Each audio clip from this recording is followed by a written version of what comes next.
This is the Unit 6 test review, and our theme is an expanding world. And so I'm just going to go through these questions with you and let you know what I think the answers are. It's a very informal thing. I'm just going to kind of discuss them. And so we start with this first one. What are the three G's? And as you probably know, they are gold, glory, and God. Three primary reasons why explorers wanted to explore the world: cross the oceans, get in ships, and travel. But this next question is, what are at least two other reasons why Europeans wanted to go exploring? And there's two related reasons. First, they wanted to bypass the Ottoman Empire by finding a direct route to Asia around those Ottomans and to get to those Asian spices. When Europeans had to go to get those Asian spices through the Ottomans, who were sitting on those trade routes, Ottoman merchants and Ottoman officials did what merchants and officials always do everywhere: they jacked up the prices. That's how they make their money. And so the spices were extremely expensive if you had to get them through the Ottoman Empire. The other reason was that they also felt very threatened by the Ottoman Empire militarily. The Ottomans were not Christians, they were an Islamic empire, and getting around the Ottomans would be a potential win for Christianity, especially if they could perhaps find this mysterious priest king, this Christian priest king that they were just sure was out there somewhere, named Prester John. He wasn't, but when you're that desperate, any hope is something worth clinging to. So the next question is, what were some sailing technologies that facilitated European exploration? Well, there were several. For example, the astrolabe. Can't forget the astrolabe. The magnetic compass. And most importantly, and there's a little picture of one right here, the caravel. The caravel had lots of innovations that made it superior to other ships. For example, the galley, that was very good in the Mediterranean, had lots of rowers, didn't depend on wind as much. But the caravel was designed to make the very most of wind power. So what did each of these explorers accomplish? Well, let's just go through down the list. First, we've got Prince Henry the Navigator. And what kinds of things did he do?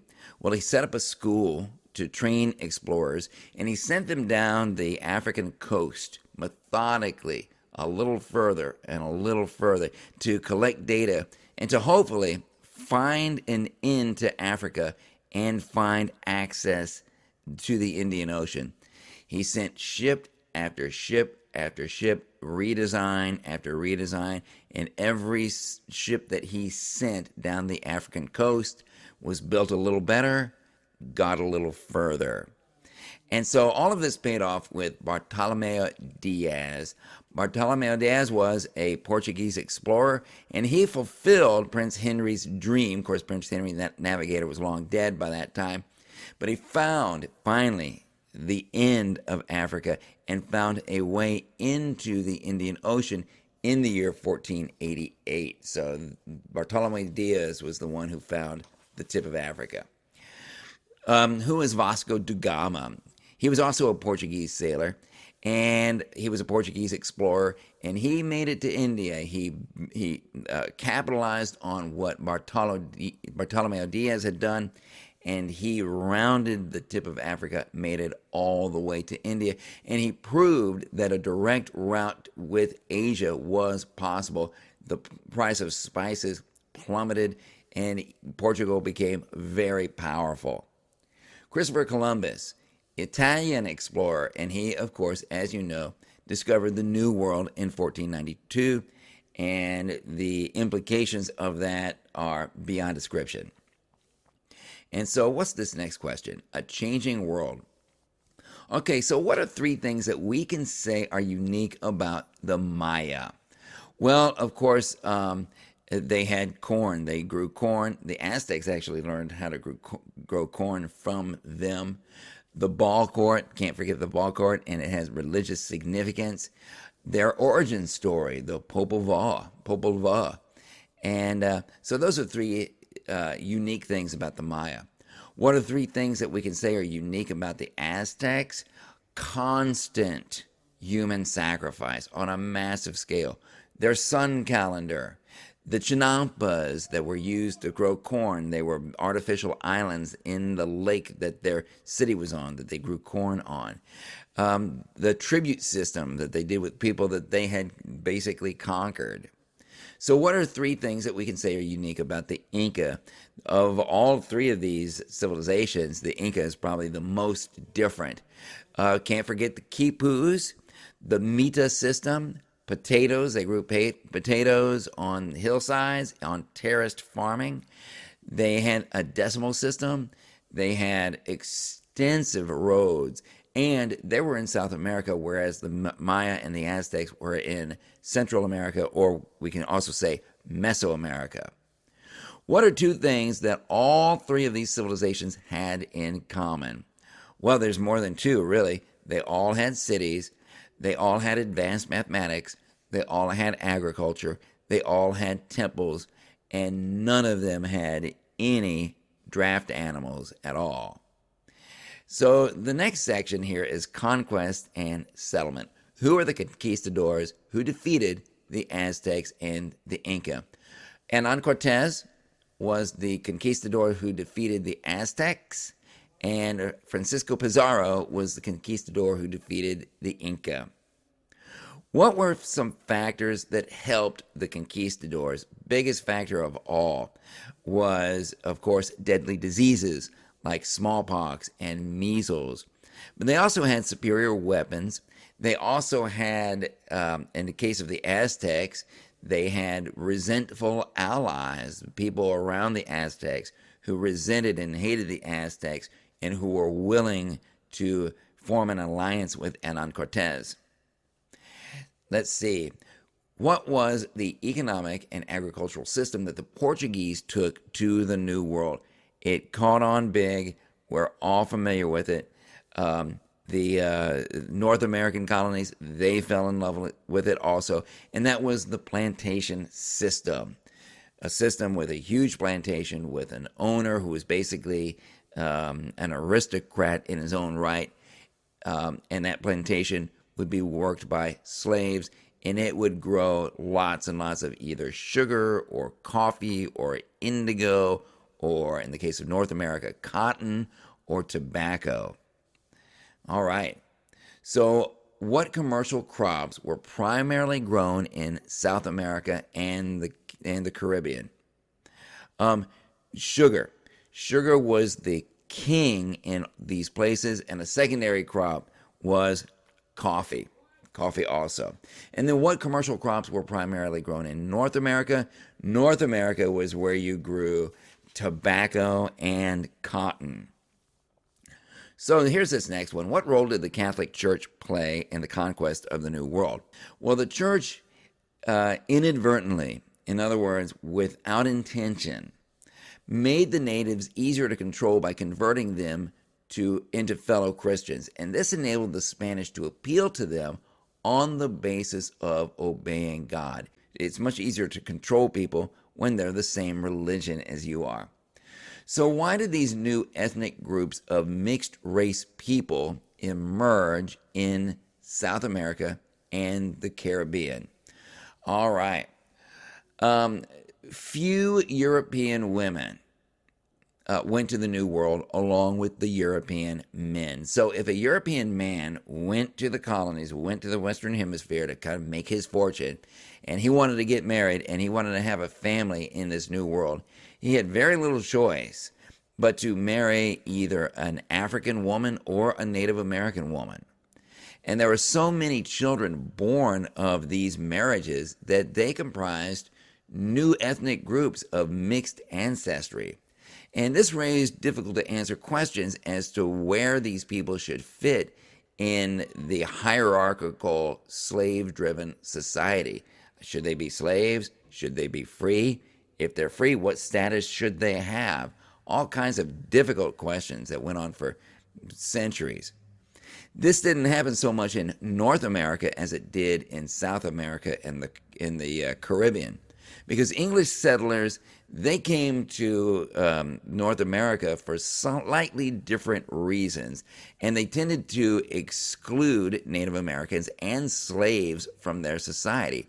And because the English tended to settle in family groups for religious purposes, European women were more plentiful as wives because the English came over not as single men trying to seek their fortune, but as families. So the family situation was already there. So what were two of these mixed race groups? Mulattoes were people of mixed European and African ancestry, and you also had mestizos, who were people of mixed European and Native American ancestry. So what was this Columbian exchange that we've talked about? Well, keep in mind that this was an exchange of plants, animals, people, diseases, and ideas between the New World and the Old World. It wasn't planned, it just happened as a result of human activity. All right, next question. How do you describe the slave trade and its impact on commercial trade? All right. Well, a major trade route in the Atlantic, as we have found out, was the triangle trade. And the primary commodities for this triangle trade were slaves, raw materials, and manufactured goods.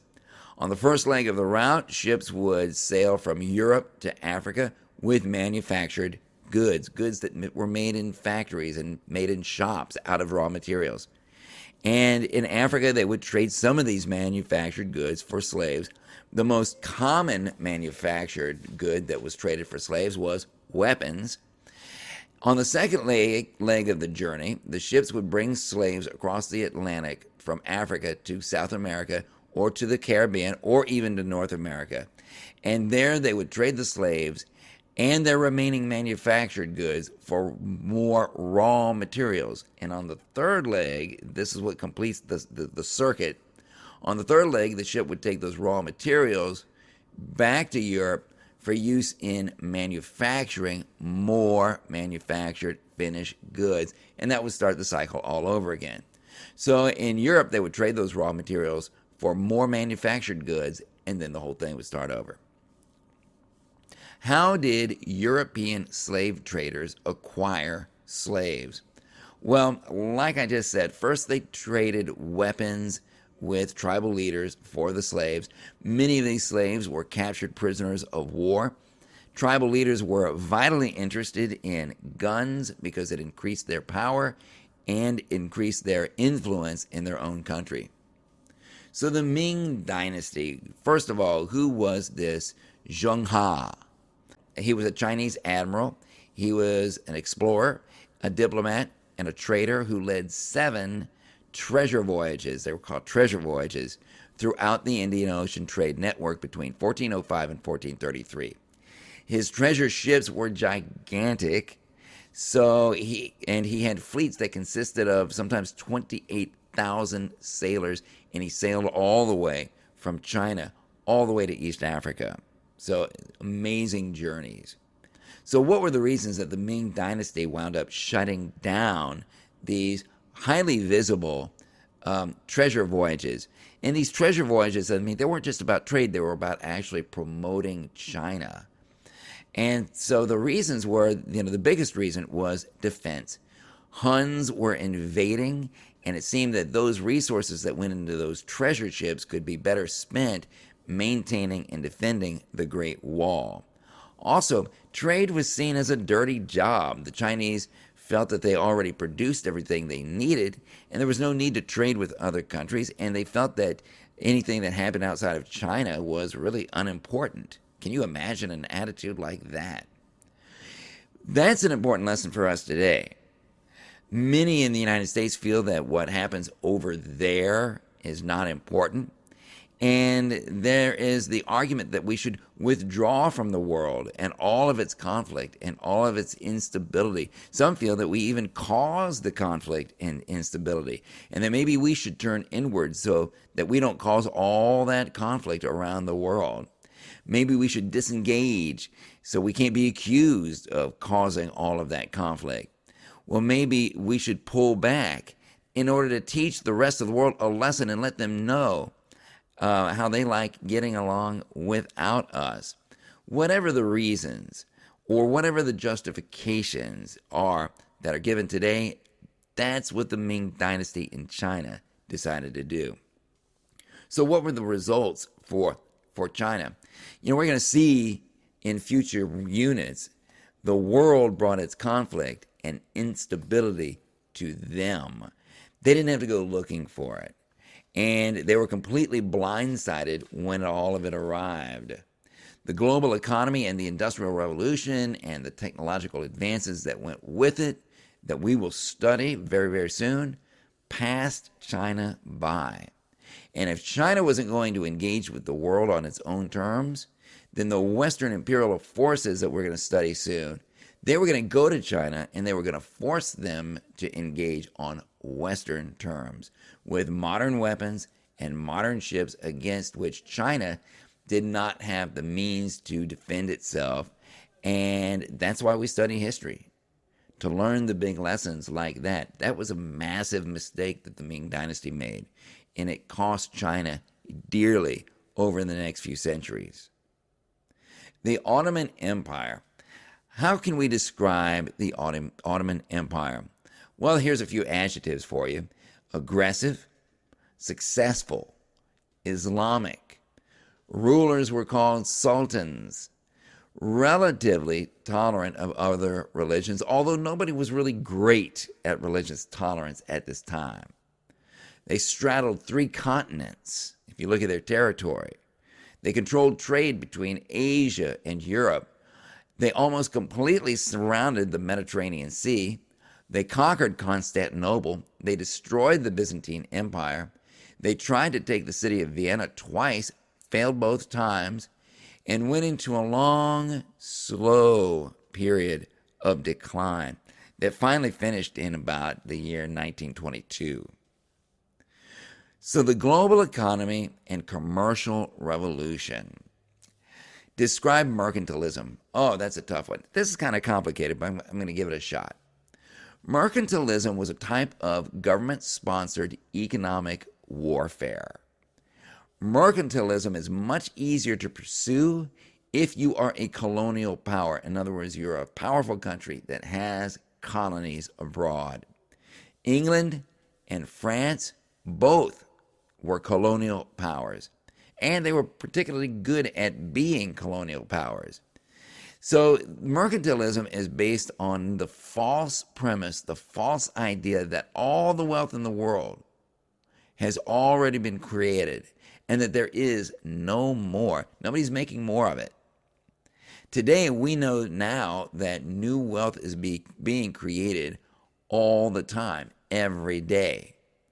But if you buy into this mercantilist idea that there is no new wealth, then the only way to get richer is by making somebody else less rich, right? If there's only this much wealth in the world, the only way you're going to get rich is by making somebody else poor. So the goal of mercantilism is to create a surplus of gold in your country through strategic trade. And if you have a lot of gold in your country, that's going to create security for you. Because other countries are going to think twice about going to war against a country that can pay for lots of soldiers and lots of weapons and lots of ships. So the way that you do this, the way that you amass all of this surplus gold in your country is by exporting stuff that's more expensive than what you import. So when you sell stuff that's more expensive than the stuff you buy, the amount of money in your country is going up. And a great means for accomplishing that is to import only raw materials. Those are cheap.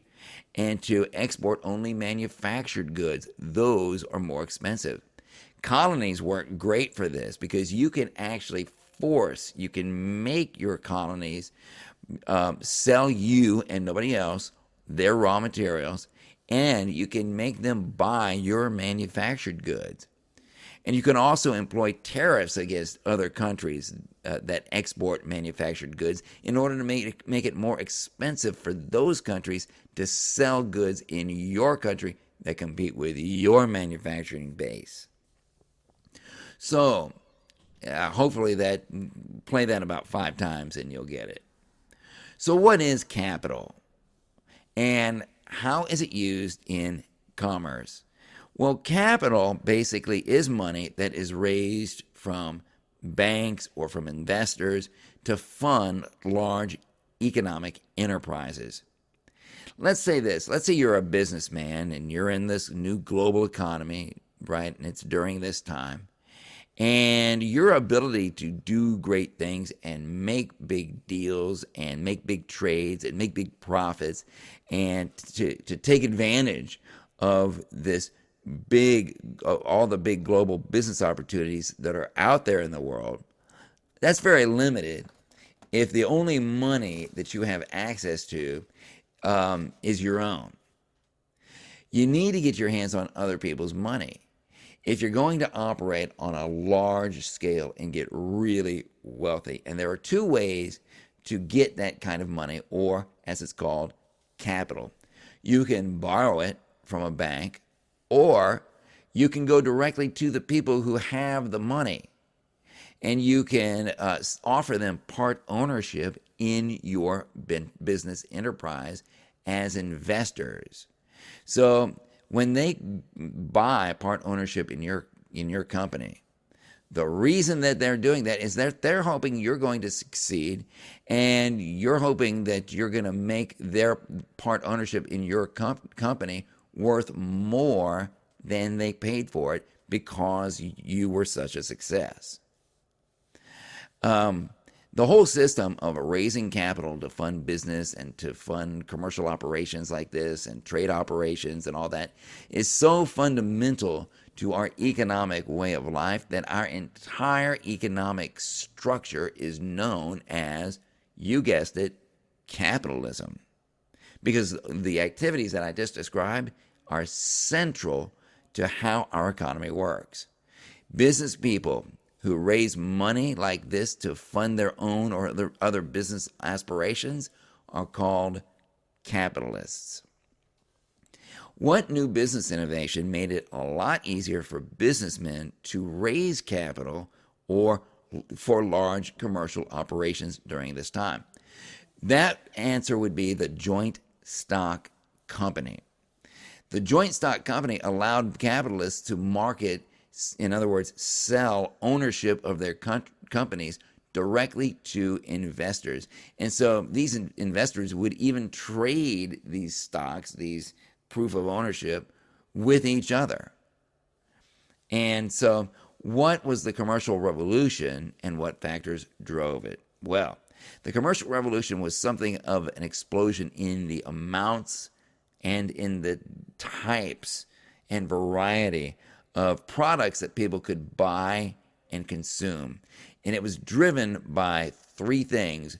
Of course, the expansion of global trade, mercantilism, which we've already described, and slavery, because slavery supplied the manpower to produce all of these commodities like sugar and tobacco and cotton.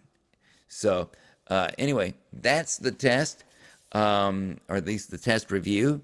Review this well. I hope this works for you, and I hope it enables you to ace this test.